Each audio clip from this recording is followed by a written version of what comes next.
So good evening, everyone. Thanks so much for coming tonight. My name is Fergal Kenny. I'm I suppose the original founder of Digital Irish, but I'm surrounded by an able crew of board members, including Rachel, who's going to be running the event tonight, and Gavin over there as well. Yeah, thanks so much for being here. We've got a great event hopefully coming up, which Rachel's going to introduce in a second. It's my job just to give you a quick rundown on Digital Irish and what we're all about. I'll spend about 30 seconds doing that. I'll try and keep it short. But we've been around about 8 years. Our goal is to promote Irish startups and Irish people in technology here in the States. We like to make as many introductions as possible, so we're very much a sort of a networking-based organization. We have about 3,000 members. We're sponsored by the DFM. I'm going to get them to talk in a second. I think talk right. So we're sponsor based. We're actually really looking for new sponsors at the moment. So if you're interested in that, do let us know. We typically do events every 6 weeks or so. This is about our 4th so far this year. We take a little break for the summer, and then we'll pick back up in the fall. Over COVID, we've largely been virtual. We started getting back into in-person. It's been a little dry on startups coming into the US, which was our default way, which we started out. It's like doing fast pitch events, but we're looking forward to getting back to that in the September timeframe. So we'd love, Andrew, if you want to talk about the DFA, who's our key sponsor. So I'll let you do that. Thank you, Fergal, and don't worry, I'm not going to give you a lecture about the Department of Foreign Affairs because I wouldn't inflict that on anyone. But I just wanted to, first of all, to welcome you all here to the Consulate this evening. My name is Andrew Byrne, I'm the Deputy Consul General. On behalf of myself, our Consul General, Helena Nolan, who's in the corner there, and the whole Consulate team, we just want to say that it's our pleasure to welcome you here this evening. It's also our pleasure to support and be affiliated with Digital Irish, which does incredible work. You have a terrific panel lined up, so I just want to welcome Samantha, Paul and Malachy to us this evening. And I know the topic you chose is quite a timely one, so I know it's going to be an interesting discussion. Just to express our appreciation Fergal, to you and all of the board of Digital Irish for the work that you do in supporting connections in the global Irish diaspora between all of your different stakeholders, between talent customers, partners and potential investors. From our perspective, that's at the cutting edge of engaging our 21st century diaspora, and that's why it's really terrific for us to be associated with you. So just to say as well, I have 2 brief things to mention. The first is, we learned a few moments ago that there may be a fire alarm test. So if you hear a sudden alarm and some flashing lights, don't be alarmed, it's just a test, there's no need to rush for the exits. And the second thing is to say to you, to wish you a very happy Balloons Day. We've been busy all day with events today in honour of the 100th anniversary of the publication of James Joyce's Ulysses.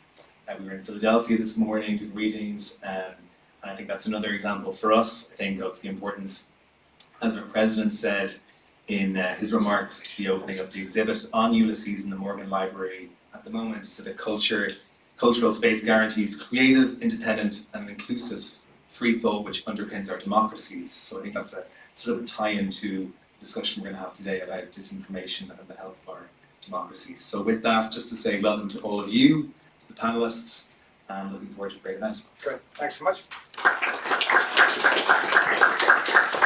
I think also mention one of our other sponsors is McEntee Law, so I believe Fiona's on the video watching us as well, so just in case I get slapped later on for not saying it. But a couple of things about us as well. You'll find us at digitalirish.com. Please sign up for our mailer there. And we also run a podcast. Dave Burns, one of the board members, he runs a great podcast which is promoting people doing really innovative things in the Irish startup space and just in the technology arena as well. So you can find that on all the major podcast platforms. So I'm going to hand over to Rachel. She's a board member. She's going to give you a little bit about her own bio, but she's an ex-journalist, so she's perfectly capable of running this health show. So thanks a lot, Rachel.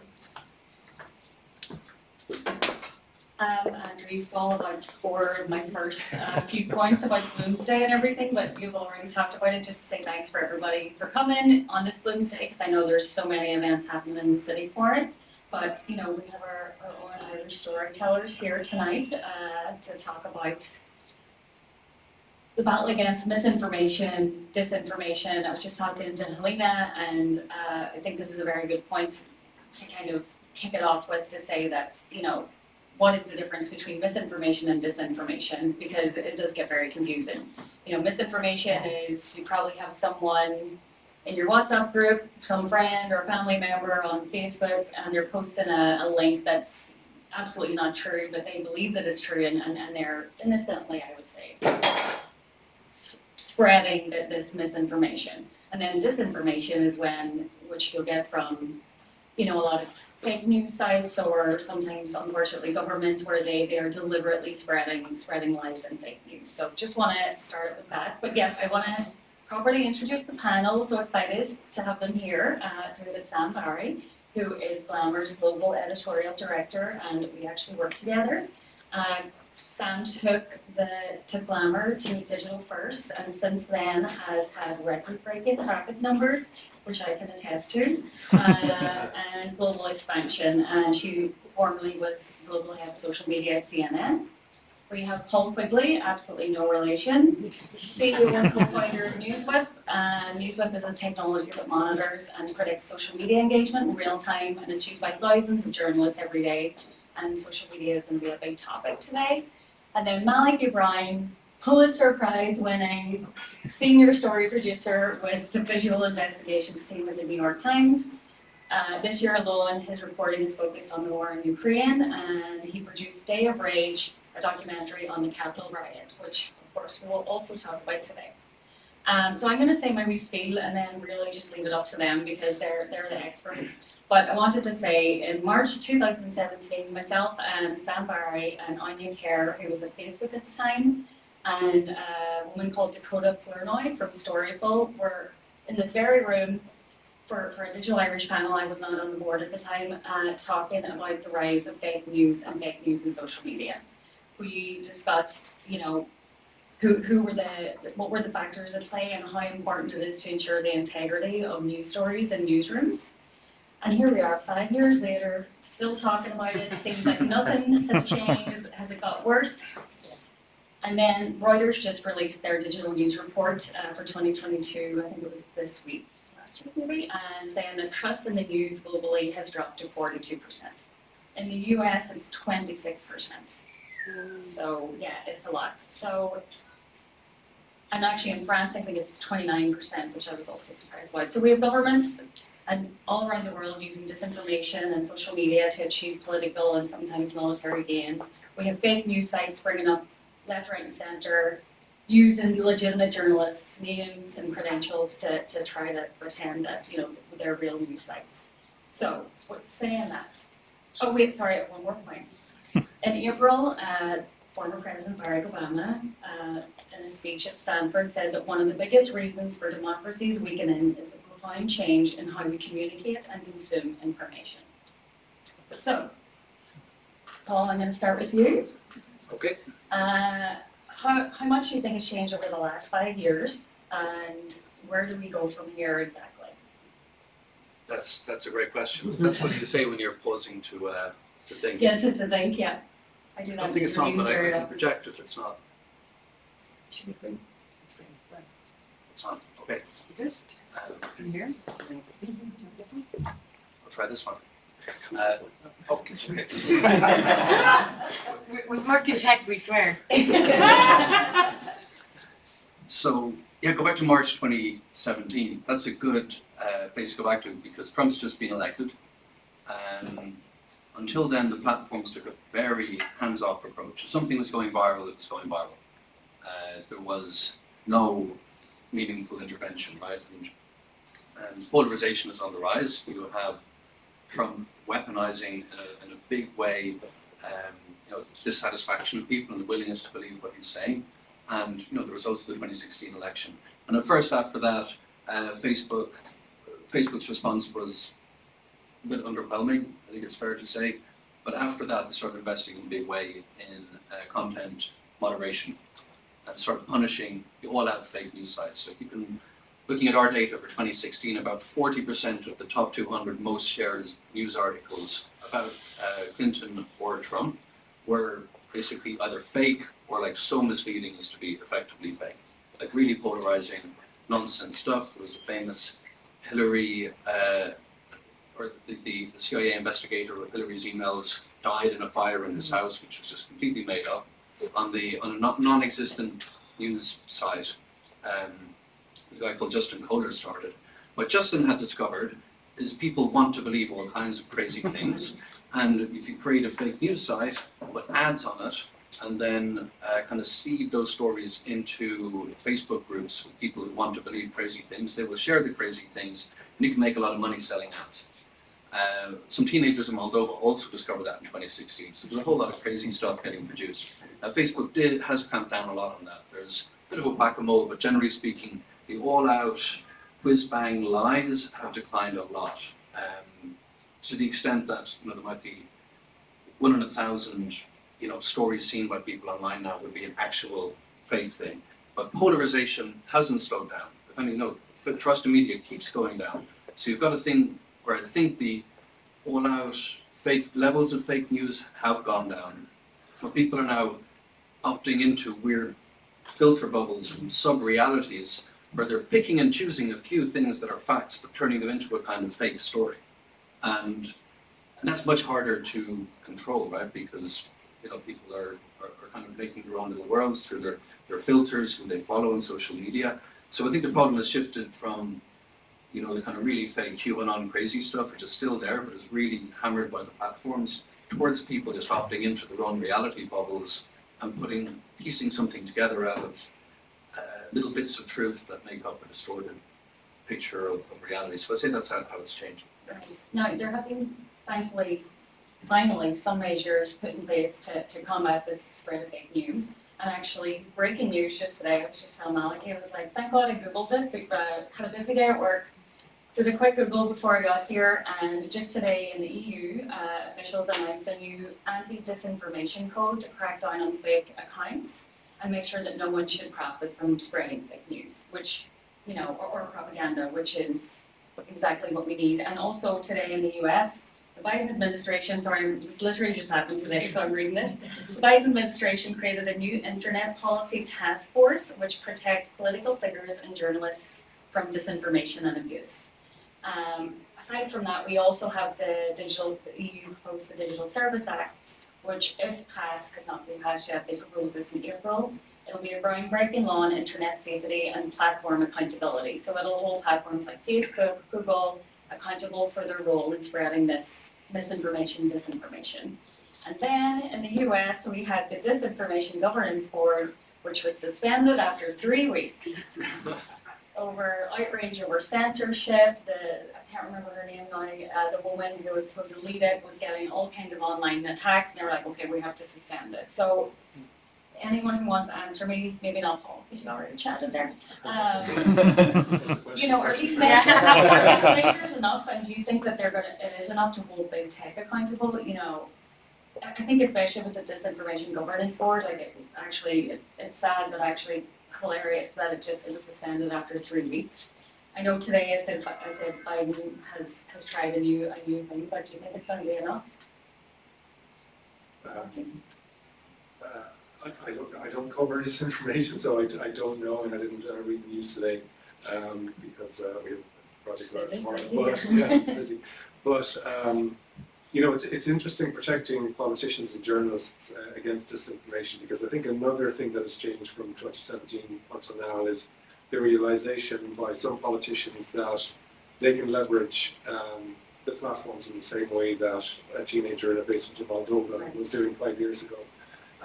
And so it's that top-down disinformation, which is what directly led to the Capitol riot, like the worst attack on American democracy in a long time. There was a significant attack, 5 people died, 150 people injured. The challenge for the platform, the reason I raise that is that I'm dubious of policy changes that can clamp down on platforms, because what is happening at the political level is the presentation of material or spliced material, which is true, but when you put it together in a certain way, it presents a certain picture. And how do you police that? Because it is reality, and of course here there are First Amendment protections, and there are all sorts of protections around political ads and money and finance. So it's, you know, it's a much bigger problem, I think, than we realise or have solutions to yet. Now, that said, I don't know the details of this thing. I also feel I also feel the EU is way ahead of the US when it comes to regulation, about this in general, but they're also, the EU is regulating a problem of Web 2. They're not even thinking about what the problems ahead for Web 3. So you're having this decision not only by the EU this week, but you are having the big tech giants that centralize all of our networks, Google, Facebook, Twitter, coming together and saying, actually, yes, because this regulation is coming out in the EU, and we could be fined up to 6% of our company's profit. We actually are going to play ball. We are going to self-regulate in a better way, but we're doing that for the EU. The US is further behind, and when we start getting into the problems that are already being created by Web3 and deep fakes, we're so far behind any type of legislation when it comes to that, or any kind of self-regulation. Thank you very much. Want to switch gears a minute to focus more on social media, which I think, again, 5 years ago when we had a panel then, it was very much focused on fake news, especially on Facebook. So according to Pew research, recent research, over a third of Americans are still getting their news from Facebook, which I think is still a little worrying since everything we know, especially about the US elections. And you get a lot of fake news sites flourishing on social media, which undermines the work of real journalists and real newsrooms. And now it's not even fake news websites, it's individual creators. And we've got TikTok. And I read in the Reuters report as well that 15% of 18 to 24-year-olds are getting their news from TikTok, which is very, very worrying. And Sam and I spoke this week about, the Johnny Depp Amber Heard trial and how that kind of played out on TikTok. And, people have jobs, it was going on all day, you were able to watch it, very few people were able to, so they're getting bite-sized information from TikTok. And Sam, I just thought it was, when you think about this topic and you think about not disinformation but misinformation, which and also polarizing content. Most young millennials and Gen Zers did not watch the Amber Heard Johnny Depp trial on a traditional news source. They didn't go to the New York Times. They didn't go to the ABC. They watched it to their For You page on TikTok, and you saw the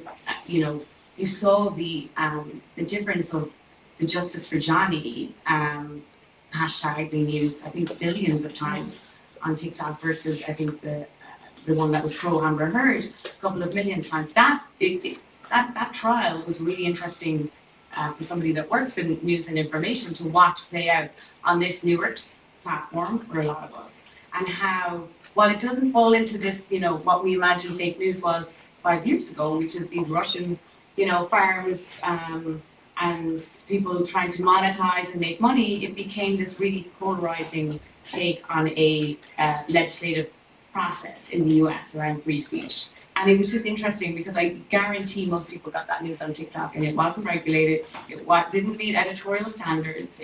Some of it was vile. And I think that is disturbingly how many more people are getting their news. And even, and this is a very Irish example, but voice notes and stuff, right? Like I remember, I don't know, I'm sure a lot of you followed is it the GA catfish? Yeah. And people were sending me voice memos about this, and for ages before I even clicked into this podcast and listened to the 3 episodes of it.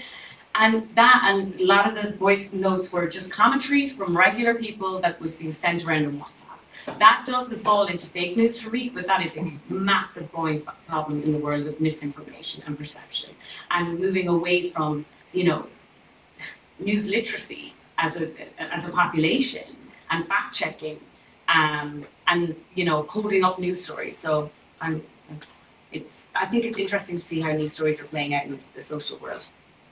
I think the last time technology democratized, like this is what happens, maybe unfortunately, like social media is everyone gets to share stuff with other people. The last time this level of democratization happened was kind of the printing press, because TV was pretty centralized, right? So 20th century media was pretty centralized. it was pretty mass-produced media for that time. But when you go back to the key moment after the printing press was when Martin Luther nailed up his critique of the church to a church door. He was kind of like the Trump of the time, He already, with respect to Martin Luther as president, within 3 weeks of that being nailed to the door, no less than 3 different printing presses were reaming off his, I forget what it was called, critique. And, he was anti-Semitic, he was a pretty crazy guy, he was very polarizing, greatly exaggerated all kinds of things to kind of make his points, and really set people on fire. And, off we go into 100 years of great evolution, we get to the Renaissance, we also have religious wars across Europe, and a whole lot of other social changes that come with a change in how we communicate. And I think we're at that level with social media. We've all got printing press, and they're all connected with each other, and it's all in real time, and we can fish them out of our pockets. And I don't think we're going to be able to regulate our way out of it. I think the answer does lie in something probably more like media literacy, something more like, and it's so in your face, this stuff all the time, like it's kind of psychological literacy. Like, I notice my buttons are being pressed. Like, can we get to a level of real sophistication in our relationship with media? Because if we don't, we're all going to be getting our buttons pressed. Right. And just off the back of that, the algorithms that are being used, and I know the Digital Services Act in the EU is designed for more transparency into algorithms that big tech companies use. And I was actually listening to, which is 2 years old, but I was listening to it recently, the New York Times podcast, Rabbit Hole. And that focuses around just some random guy in middle America who was radicalized by alt-right figures on YouTube because of its algorithm. And on that they say, I think it's 1 billion views on YouTube every single day, and 70% of that is powered by YouTube's algorithm. So this guy, I think he was a bit depressed and dropped out of college and went on YouTube for self-help videos, and then he just kept getting videos like, you should watch this, and it was getting more and more right-wing. And then I think thankfully he watched a video that then it started to skew left-wing, and he realized, Jesus, I've spent a year probably with like 10 hours a day on YouTube, and I've gone from complete right-wing to now like not left, but, and he gave the New York Times, these podcast people, access to his search history on YouTube, and it was just wild. And again, it's 2 years old, but I definitely recommend that you listen to it.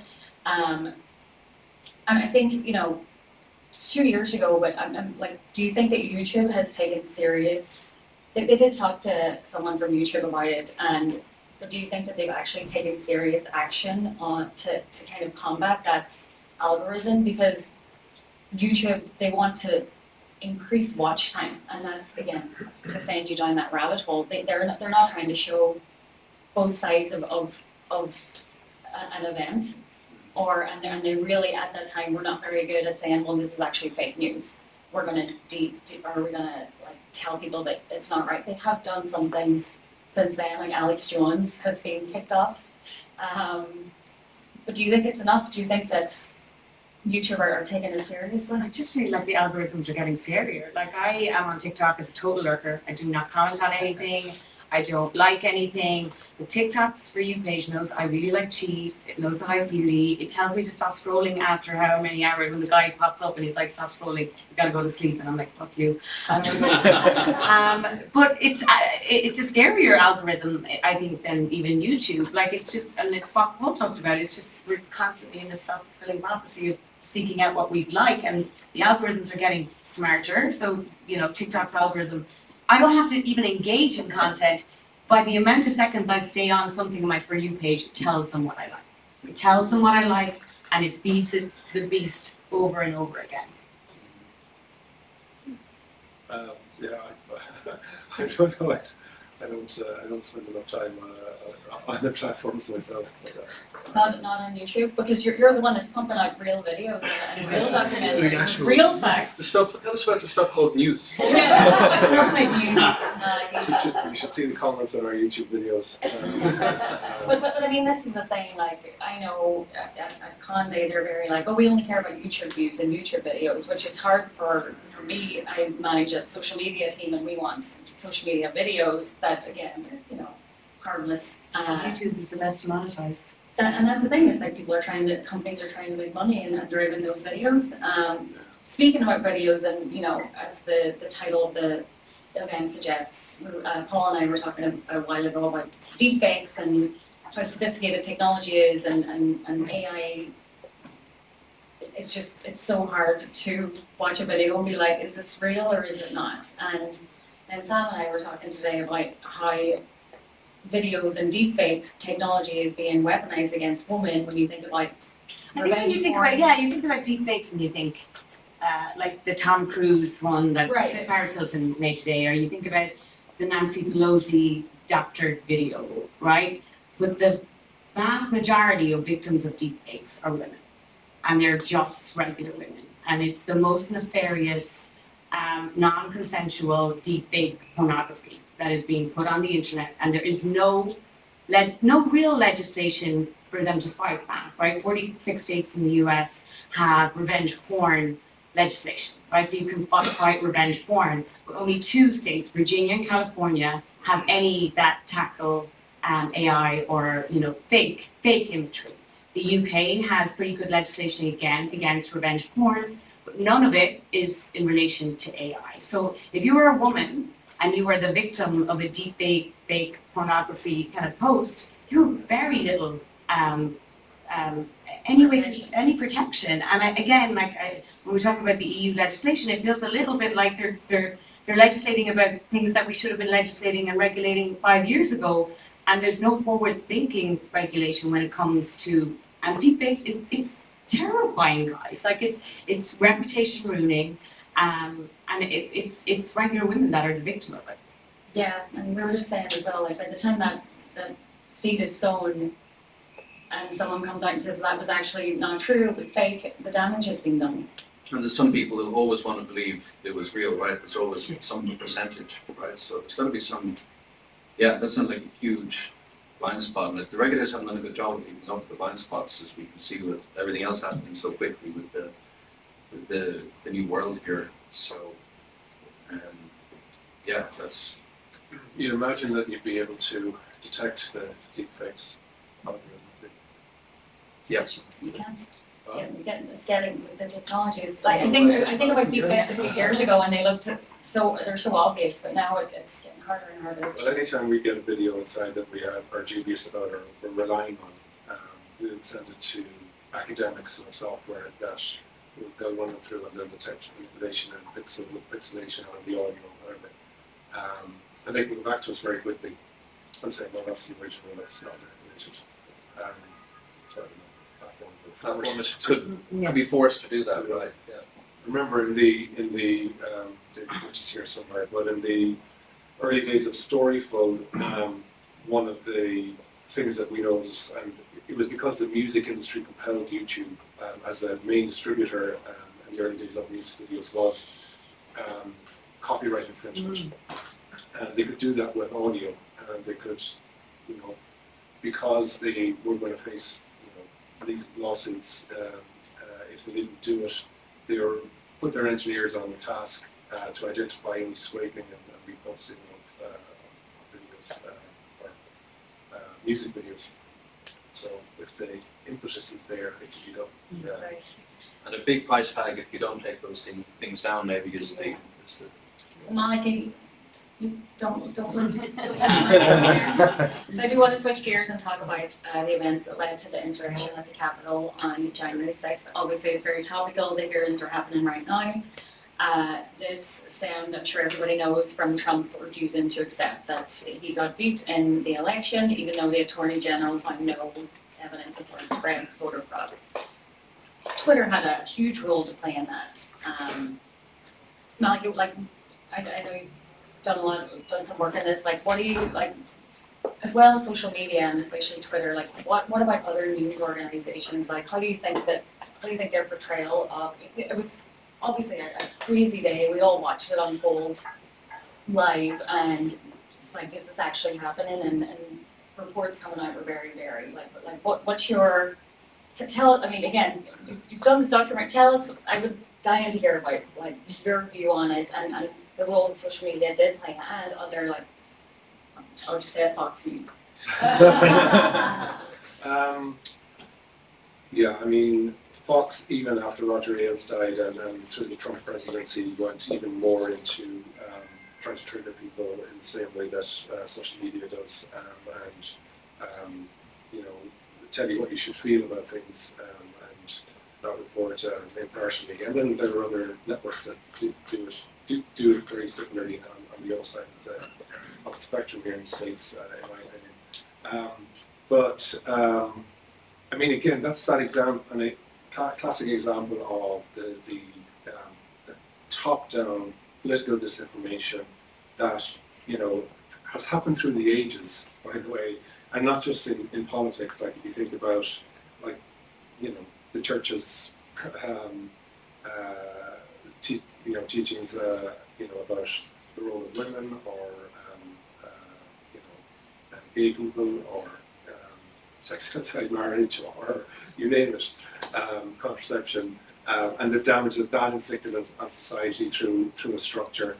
What you have here is a media structure that's supporting, you know, politicians who are using it to their own ends. But in addition to that, then the accelerant being technology, and also using that. And Trump used Facebook to great effect in the 2016 election with Cambridge Analytica, and basically gained platforms. And one of his own campaigners said we wouldn't have won without Facebook. So they're very adept at using that. What was striking to me as well is that in the Stop Steal movement, Stop Steal, by the way, was registered before 2016, so it was going to be used whenever he likes. And that in that Facebook group, there were, although there were hundreds and hundreds of thousands of people, there was a small cohort, what Paul was describing earlier on, that were driving the agenda inside there and whipping up the anger. And what you saw throughout all of that, what was striking to us, was this kind of call and response. And so Trump and his circle were using Fox News, were using fringe media, were using social media, and then it was whipping up this anger about a baseless lie, a baseless claim that resulted in what we saw on January 6th. So very effective across lots of different fronts. Yeah. And you, by the way, sorry. Please continue. You saw it in real time on the day as well. The use of the platforms, multiple different live streaming platforms, and the information that was moving from one side of the capital to the other. When they were fighting the police on the west side, it was all peaceful on the eastern side, but people knew from the live streams, so they started jostling with the police. And then, of course, the feedback loop of Trump in that moment as well. Instead of calling people off attacking Pence, and then a hang Mike Pence chant starting, and all of that. And then also what was very striking to us, and let's shut up there after this, is you know, the political campaign that led to it was literally parroted by people as they were justifying what they were doing, you know, through the halls of parties of power. Like every different talking point and every different soundbite.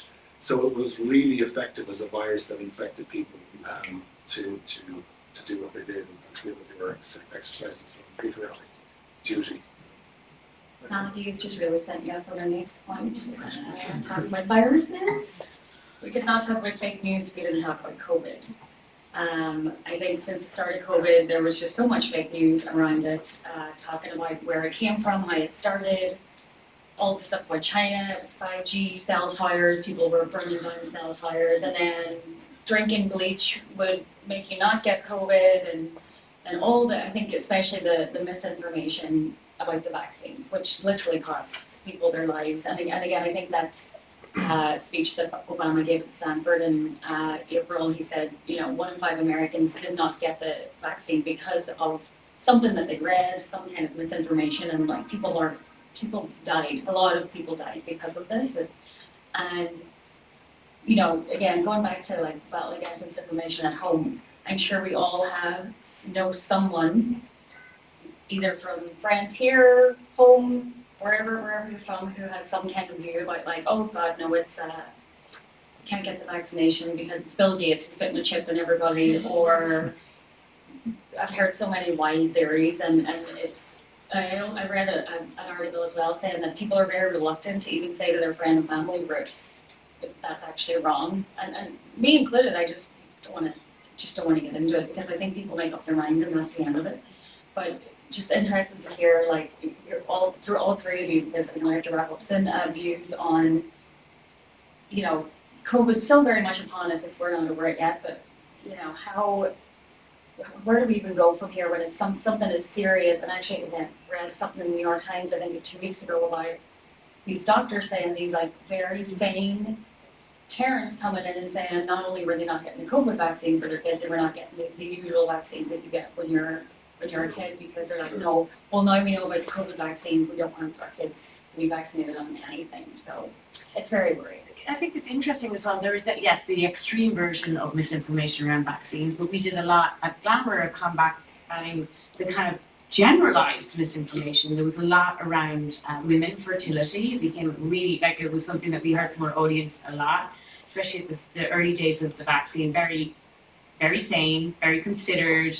Women that had every other vaccine were unsure about what this was going to do to both their pregnancy and their long-term fertility. And it became this very whipped up conversation that we, you know, one of the things we tried to do at Glamour was just to talk to people, get that information out. And it's hard, right? Because you also have to take into account it's 2020, everybody's terrified, and you're in this heightened version of like, you know, we're post-Trump, in this kind of scared reality of a global pandemic. So those things, even with, you know, a very normal, average person that doesn't buy into conspiracy theories, it was kind of a terrifying time. So I think a lot of our job was really talking around women's health, and that was, we did a lot of stories around the vaccine and fertility and pregnancy. I absolutely don't think we touched, you know, 1/100th of women who read something online that had, you know, made them not want to get the vaccine for those reasons. So I think it was a difficult little storm. Yeah. Like it's a great lens. It was a global news event. It's a great lens for looking at misinformation. A few things happened. Like a lot of news events is a flight to quality, we call it. We track with the University of Michigan, because we track, Newswhip tracks engagement with news. So like pretty much social media engagement with news and other content in real time. We know that. So if you look at everything and you look at what percentage of everything is from iffy sources, you can get something called the iffy quotient. And a lot of the time when there's a big news event, the iffy quotient actually goes down for a while. Because when something like January 6th happens, you actually go to the New York Times or ABC or CNN or something like that. You don't go to a fringe website. And the same thing happened with COVID. There's a big flight to quality. People wanted hard news about it. But then, like a lot of things, it gets very political very fast afterwards. No big political or news event doesn't get politicized. Vaccines, of course, got very politicized. And a lot of the misinformation about vaccines is, I suppose, like the most shared story about the vaccines was the Chicago Tribune story with the headline, "Nurse dies after receiving COVID vaccine, CDC investigating." Which is a true story. It inferred, I suppose, that the vaccine killed a nurse. I don't know where how that was resolved ever, but it was shared millions of times, and it's it's a true report. These things are all true, but it fed then accidentally, I suppose, into this situation. And then I think, it's hard. And then can we talk about there are vaccine side effects, but you can, for some people, some of the time they're rare. Vaccines are largely safe. But it all became so polarized, it was impossible to talk about that very quickly. And I'm very glad Samantha was taking such a measured view and, I suppose, treating people with respect who would have worries and be in a place where, this is a new treatment and I might feel uncertain about it. So it's a real lens. You could write a multi-volume book on misinformation just through the lens of COVID. It's got all of these dimensions to it. Right, and that kind of goes back to my original point, and again, I don't have this good of a memory about the event 5 years ago. We actually did a write-up on digitalirish.com. And talking about trying to get clicks, newsrooms or news outlets trying to get clicks from these sensationalized outlets, and it goes back to that, this nurse dies because after she got the COVID vaccine, maybe she died from something completely different, but again, news outlets making these headlines so that people will click on it, and that's because they're under pressure from people to get the clicks and make the revenue. So interested to hear that from the New York Times. That's really the New York Times. Anything here tonight.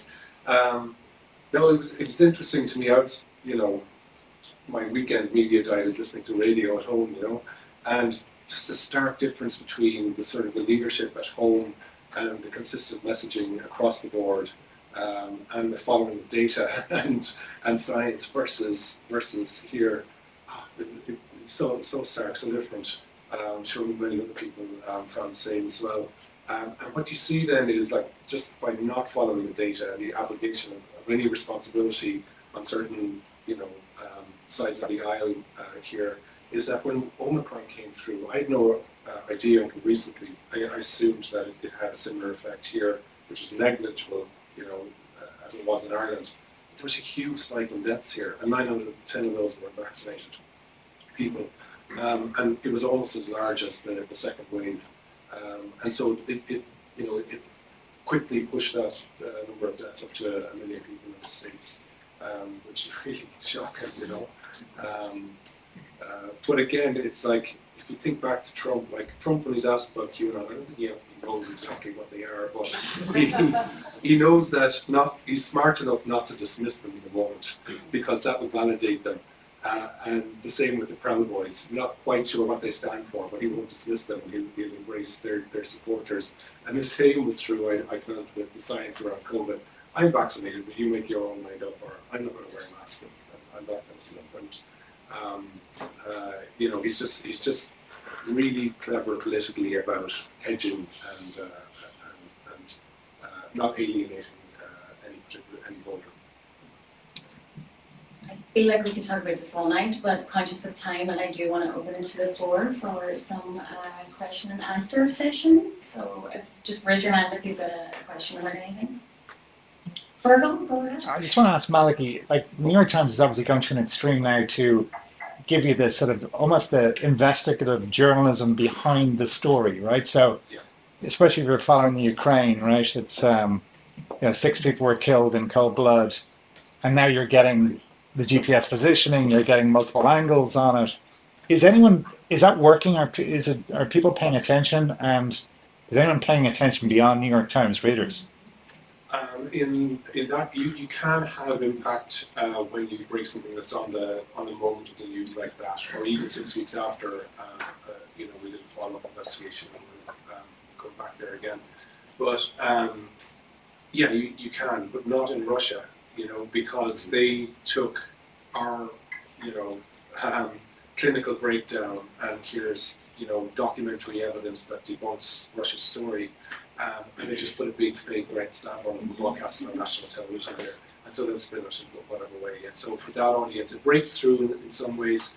And it's all, Sam is an expert in this, but it's all about finding the audience. And so Telegram has been very big for us, and has attracted quite a large Russian audience, but I don't think we necessarily are breaking through there.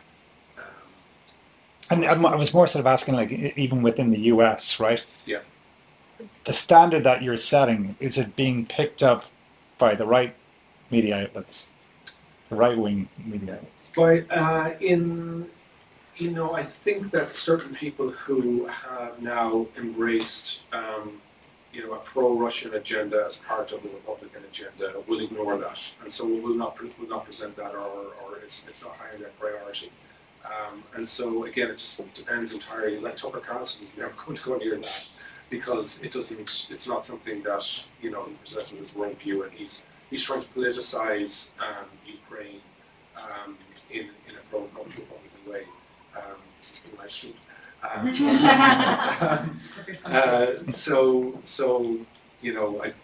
don't know. We don't worry about that. For me, in that moment, it was horrifying to see what happened. It was, just as horrifying to see Russia immediately dismiss it and distance themselves from it, instead of launch an investigation. And it's so easy to just check the historic satellite images and like that's bullshit. And then the next question, like what happened then is the Russian apologists of social media quickly pile in and say, well, I mean, the theories that I got was that there were puddles of water, not bodies, that there were actors, they were still moving, there were alluvial deposits. You know, that these were members of the Ukrainian forces, and so you start getting queries then. Have you proved that they're all civilians? No, we haven't, but you know, the article is clear about what we're doing. But then I think the onus now, because there's such mistrust, is to find documentary evidence that supports witness testimony. Because in the days afterwards when we were on the ground, not me personally, but our team, all the witness testimony was consistent, but we still knew we had to find the videos, the proof of what happened. And so that's what we did, going around collecting CCTV, getting messages off, videos off people's phones and stuff like that. And then you have the visual evidence that matches what you're saying on the ground. It's like they brought them behind that building and they heard gunshots. And so you read all of that together, and then it becomes indisputable. But I think the level to which you need to investigate and prove something has, in this environment, has risen, I think. So it's flood the zone with shit, right? That's what they. That's the questions. Mars? Hey guys, you work in 3 very different newsrooms, so I'd love to know, or just get like a 60-second fly-on-the-wall snapshot of what January 6th was like in your newsrooms, what decisions, conversations it forced, so you could serve in 3 different audiences that you have. It was just interesting. I mean, no, it was interesting because I had come for many years of being breaking news, and I think January 6th was an interesting one for me because my reaction as editor-in-chief, and it's the same thing that happened with Ukraine and Texas, was I had my team stop everything. Like, I did not want some glamour story amongst, what was happening, so we stopped posting for On social media as well, so and everything I'm in manage social media team, and it's just like, stop what you're posting, and we use technology that schedules like posts to go out on social media, and it's like we got to get in there and cancel that, because if we put out a story about a celebrity wearing something, or we just stopped everything. Didn't want to be the we can't noise. do that, so we have which to, I think became a little bit of I think we've done it so far. We did it for January 6th. But we did post, or your team did post some stories on it, because like Glamour's not just. No, we did. I think we did. Ukraine happens, and I think for me it was very hard after spending so much time in news to be in a place that was more about, I don't know, the second day story, the second month story. So Ukraine, we stopped posting, and then we did a big feature on the First Lady of Ukraine, and we did a special Glamour cover of the women of Ukraine, and we had a photojournalist on the ground, Erin Traub, who's amazing, take these pictures, follow these 4 women in Ukraine around, and we did something that was very unusual and special for us, which was this cover on these 4 women, and Zelensky actually shared it, and it was our way of kind of adding to that story, and it was a different muscle for me because I'm so used to so many years being in the breaking news world where, my team at CNN or at BBC or even RT, you're just in the story, and to use different muscle, and I think the best thing we did was Ukraine, and January 6th was just stop, and I think from a commercial point of view, I think we got a little bit of a pushback, which is okay. I understand that. When you stop posting for 20 hours, it's, it hurts your numbers, it hurts your bottom line, but it was the right thing to do for us as a brand. Yeah, we don't have a newsroom exactly. Well, Ben is here, our editor, but we're publishing data summaries about engagement with things. We did some stories afterwards, but a lot of our users would have been tracking. And what we did see is that this flight to quality thing happened there as well. It wasn't politicized immediately by, like, Fox wasn't like, go take the capital, It's afterwards when these narratives emerge and people have run, oh, okay, we're kind of like storming the capital. That's, that strategic ambiguity that you mentioned that Trump kind of can have, and then that emerges afterwards. Everything gets politicized, but maybe not at the moment it's happening, especially if it's something that's kind of clearly just wrong and horrific, and yeah. Yeah, in the moment, you're triggering me, Markham, because we had just come personally and then unusual. So personally, we had just come off a 4-month investigation that was really intense and it just run 2 days beforehand, so I wasn't supposed to be working and I was watching this and I kind of had this information in my own head going, no, this is not, no, this is definitely not happening, and then going, okay, all right. So then, rejoined work that day, and it was absolutely chaotic because there was so much happening so fast all over the place. I had no idea of the scale.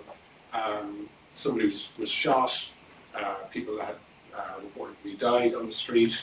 We didn't know if they were in the crowd at the time. We didn't know if the police had killed them as well as the person inside. It was just mayhem, and it was such a visual story that we were being inundated by reports all over the newsroom. Can you identify this person? Can you tell us about this video? Can we track down this moment? And it was just absolute bonkers. Quickly the newsroom kind of organised itself and paired up a couple of different teams and that kind of stuff. But I found in the first few days it was a bit chaotic. But we identified fairly quickly what we would do with the longer piece that we did, and we decided about doing that. That ended up being 10 people working for close to 6 months on it. We were breaking news stories as revealed as we found them going along the way. There's a scary one for media. The AP, who we work with a good bit, they had cameras and equipment destroyed by the protesters. So you're the fake news. So yeah, we had a photographer beaten up inside there as well, and so there was a lot going on, across the thing. Could we identify that moment? And anyways, yeah, it's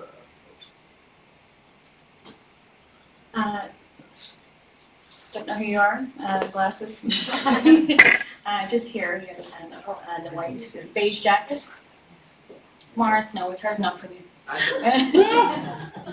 I'll be curious to know from Malachy and Samantha, if we were to remove the government aside and catching up to a policy that addresses disinformation, disinformation, we haven't seen enough change in the last years, at least since 2006, since Facebook came out.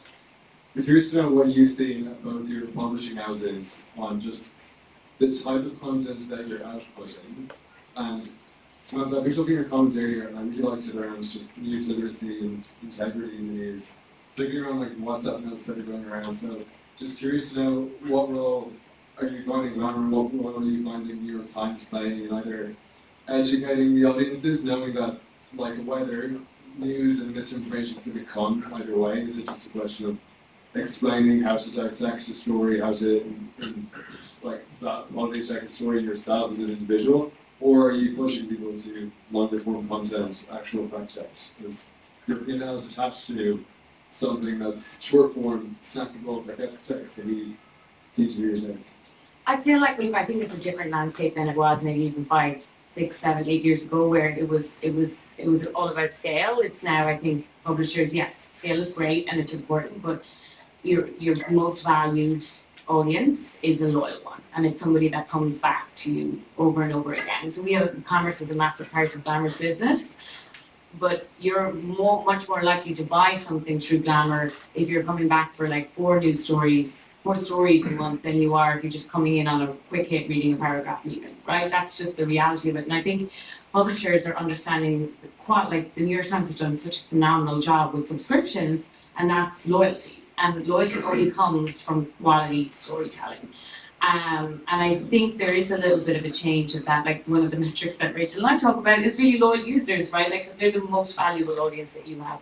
They want to be served by a variety of content, but they don't want to just come in, buy something, and then never come back. So I think that attitude has changed from the BuzzFeed era, the curated click farm eras, where it was only the way to make money was just scale, right? And so I think thankfully that has changed. And I think we're going back to a place where the IP of a brand is really important. So at Glamour, we've started Glamour Studios, we're doing long form docs, we're doing, we have Women of the Year, which is the biggest thing we do, which is in real life. And that, again, it's all back to the storytelling that you do throughout the year. You couldn't have these big moments that are very valuable to the content or the editorial kind of underpinning of the brand without having people that trust you for those stories. So I mean, everything we do is through the lens of women, and we try to do real quality storytelling. And, you know, back to the vaccine, I think it always surprises me every year we pick this group of women of the year, and it, like last year it was like Megan Thee Stallion and Mariska Hargitay and from Glamour SVU, but the most read profile and the thing that people spent the most time on was a profile of Dr. Katie Carrico, who many of them had never heard of before, who's an amazing scientist behind the basis of the mRNA, the reason why we all have a vaccine. She lives very humbly and modestly in Philly, and she's the most amazing woman. And that surpassed all of the readership of Megan Thee Stallion. And so that, I think, is like a job well done. And when we show it to the commercial side, I think you can keep going back and showing loyal audiences, and quality journalism is actually really good for business, basically. Yeah, completely agree. And I think with us, it's understanding, you know, we've a wide audience, and it's understanding what different people want and how you can reach them with the content that they're interested in. I think on the, you know, I completely agree with what Sam said earlier on about news literacy. And I don't know, maybe publishers, news organizations don't see it as their role, but I think, you know, we perhaps could do more on that. I think it's not necessarily the form. I think you need to reach people at a younger age and, you know, maybe through the education system. You know, but I think to the extent that we can do that, it's about explaining our reporting process, explaining how we know what we know, you know, in the sort of, say, the politics world or national security world, you know, naming your sources. The Times has, you know, one thing that they've done is people didn't understand the dateline, what the dateline is, which is, you know, Geneva, you know, reporting on the UN, that people didn't really associate the news might be coming from Geneva, but that the reporter was there. So small little things like that, and how we write our stories as well. And with our team, we try to be transparent as well, because we kind of think of it as a sort of a slideshow presentation of evidence that allows us to arrive at a conclusion, and the joining the dots between different facts that answers questions, very structured sort of a way, journalistic questions. So I think I found off-platform people engage with that, not necessarily in the New York Times site, but on YouTube, you know, and being there and being sort of engaging, setting time aside as a reporter on a particular story to engage with the audience there, that really helps build trust, and all of that on different platforms kind of helps build a reputation for the brand. I think we only have time for one more question. I'm not making this decision. Derek Hall Quigley's decided. Hi, Lucy here. So with the advancement of technology, in my eyes, like fake news and deepfakes, it only becomes more possible. So do you see any positive aspects of technology, either within your own companies or other in the news industry, just as technology advances? It's a big one, isn't it? It's a great question. Like, I mean, it's great. My media diet when I was like 14 or 15 was black and white Irish Times. Read the letters on the letters page. That was Twitter. You know, that was it. There's a lot of upsides to the fact that, you know, you can read so much stuff. Like, you read great pieces, journalism in the New York Times and the New Yorker sitting at your kitchen table in Dublin. Like, you know, what technology has given us in terms of information freedom is incredible. And there's going to be more things to come, and it's more like we now need the defenses. The humans, I think, have to catch up a bit. Maybe technology can help us. Like, I've got an app on my phone that blocks my access to Twitter, Instagram, and Facebook from 8 a.m. until 6 p.m. I've also got a browser blocker. So it's more about, it's like taking things away. And I deleted that terrible TikTok. Just, that's my way of stopping scrolling. So, and I think maybe there could be technologies that prompts us when we're consuming media to do it more thoughtfully. But I think hopefully technology can help us catching up on the human side with all of this great flow of information we have now. Yeah, I think technology can definitely help us in all sorts of ways. One of our own colleagues at Storyful, Gavin Sheridan, described journalism once to me as it's essentially the business of information. And so to the extent that we can deploy information technologies in all sorts of different ways, then that helps the quality that we want to present as publishers, as reporters. So, you know, examples of that, examples of that are computer vision. There's so much visual imagery out there now. That's a double front, is it? Visual imagery.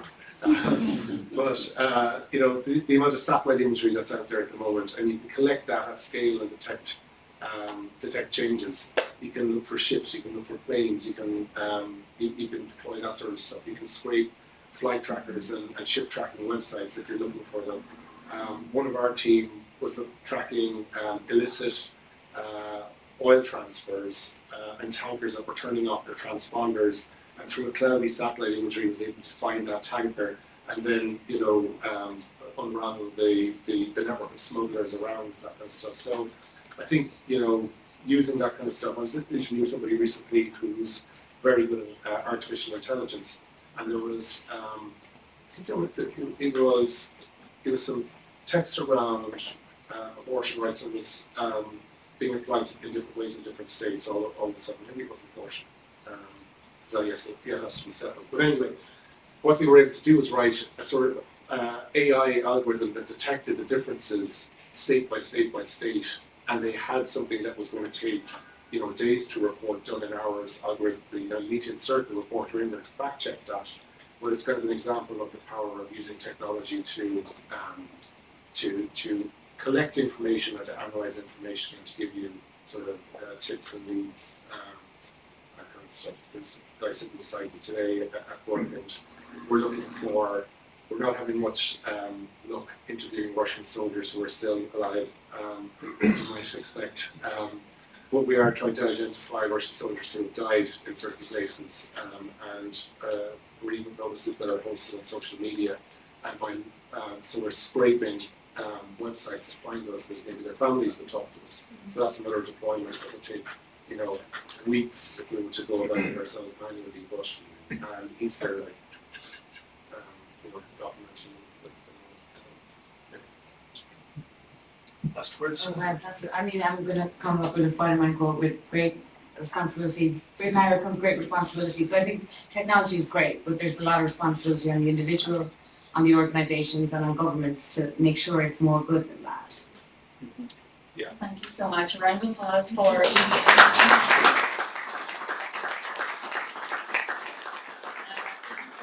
you both so much. I know you're very busy, famous people. Anyone who's interested, I think are we still sticking around for a couple of drinks, but we're going to Papillon? No, Neil's. No, Papillon? What are we going? That's fake news. Neil's, right? Jesus. Let's just go to Papillon. If anyone wants to drink afterwards, I just decided we're going to Papillon, which is not far from here, for a few drinks after we wrap up here. But I know the consulate is, people have homes to go to, so we do need to leave soon. But thanks everybody for coming. Thank you.